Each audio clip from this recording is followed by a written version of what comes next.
আবারও রাজবাড়ীর দৌলদিয়া ফেরিঘাটে ঘটল বাস দুর্ঘটনা। পদ্মা নদীতে পড়ে গেছে একটি যাত্রীবাহী বাস। শুক্রবার সকালে ফেরিঘাটের 7 নম্বর পন্টন এলাকায় এই ঘটনা ঘটে। তবে প্রাথমিকভাবে কোনো হতাহতের খবর পাওয়া যায়নি। সংশ্লিষ্ট সূত্র জানায়, কুষ্টিয়া থেকে ঢাকাগামী এসবি পরিবহনের একটি বাস সকাল 9:30টার দিকে ফেরিঘাটের পন্টনে অবস্থানকালে নিয়ন্ত্রণ হারিয়ে সরাসরি পদ্মা নদীতে পড়ে যায়।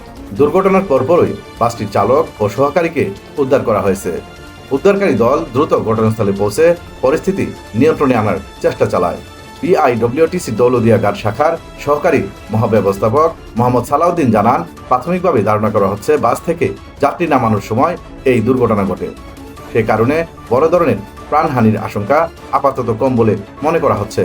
তবে বিষয়টি নিশ্চিত করতে উদ্ধার অভিযান ও অনুসন্ধান কার্যক্রম অব্যাহত রয়েছে। ঘটনার খবর পেয়ে প্রশাসনের ঊর্ধ্বতন কর্মকর্তারা দ্রুত ঘটনাস্থলে পৌঁছান এবং উদ্ধার তৎপরতা তদারকি শুরু করেন। উল্লেখ্য, একই ফেরিঘাটে চলতি বছরের 25শে মার্চও একটি মর্মান্তিক দুর্ঘটনা ঘটেছিল।